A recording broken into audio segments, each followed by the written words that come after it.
Hey everyone, welcome back. Let's talk about how the i8 actually feels to drive. The steering wheel is clearly tuned for everyday driving. It's light and easy to handle, and even if you switch to sports mode, it still feels on the lighter side.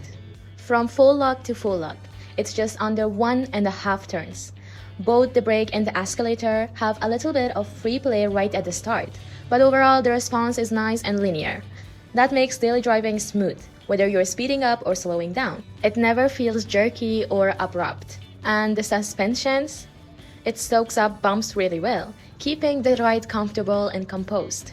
For the test drive, they set up comparisons with the Tesla Model X and the BMW i7. Unfortunately, when it was my turn, the i7 had just blown a tire, so no luck driving that one. But the back-to-back with the Model X was enough to make things crystal clear. The i8's chassis does a much better job of isolating you from the road. On the exact same stretch of bumpy pavement, the difference in how much you feel inside the i8 compared to the Model X is night and day. The i8 stays calm and composed while the bumps in the Model X are much more noticeable. The i8 chassis isn't just about comfort, it's also responsive when you need it.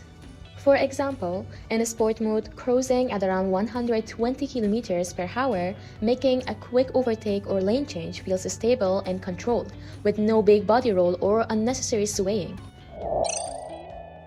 And when it comes to NVH, noise, vibration, and harshness, this is where the i8 really shines.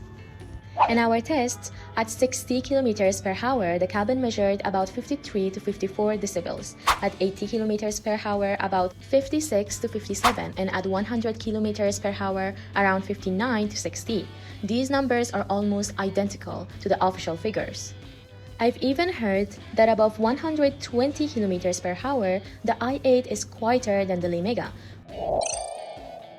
We also had a quick go at charging. Due to time, we only tested the most powerful part of the curve. From 6% to 50% battery. Took just 5 to 6 minutes with charging power staying above 400 kW the whole way. That's basically 300 kilometers of extra range and the time it takes to grab a coffee. So, in terms of driving feel, the i8 stays true to Li Auto's family comfort DNA.